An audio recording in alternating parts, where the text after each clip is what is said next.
berada di lorong 1/3 dekat Akasia Keluang. Akasia Keluang. Okey, nombor rumah 46 Nombor rumah 46. Okey, jom. Jom. Kita tunjuk kitchen kabinet dia lah. Kitchen kabinet dia, kita direct masuk dapur lah. Direct masuk dapur. Dekat di sini. Kita nak tengok macam mana progres yang kita pasang dekat sini selama beberapa hari.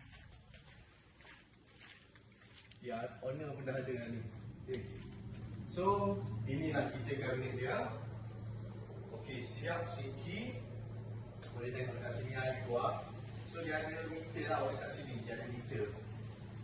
So, dekat sini pun ada air. So, boleh cuci. Macam sini. So, untuk yang ni, untuk gelas lah. Bila kita letak gelas, dia akan keluar air lah. Okey, macam biasa, free dish rack. Dan free juga auto rack. Soft close. Okay. So lighting dekat sini. So yang ni, oh belum on ni.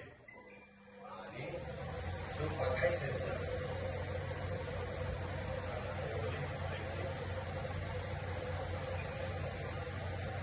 Dia boleh pakai tepung.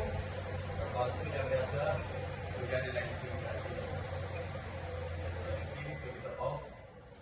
So bahagian atas kita dah letak cover dia. So ada plug point. Okey, plug free saja kita pasang. So dekat sini ada compartment.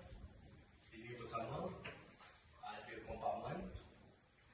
Soft close Ansel soft close. Okay, ni.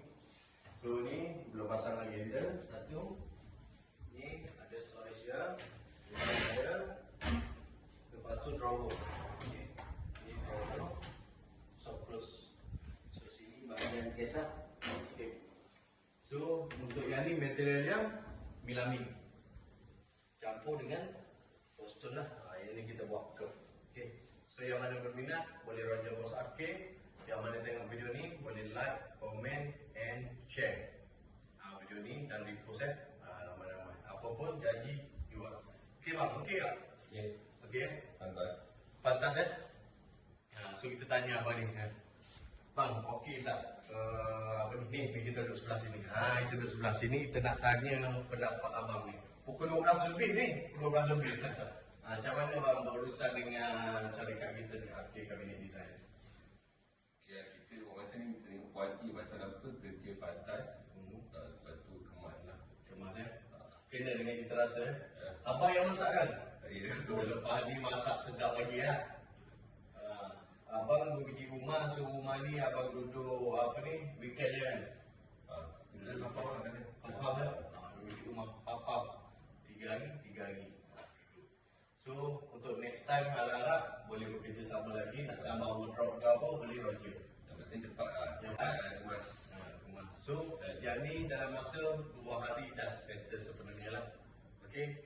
So korang bila lagi? Okay, dari Johor kita cover seluruh Semenanjung Malaysia, okay, termasuk Singapura, Langkawi, Sabah dan Sarawak. Okay, beres. Apa pun janji jual. Lucu.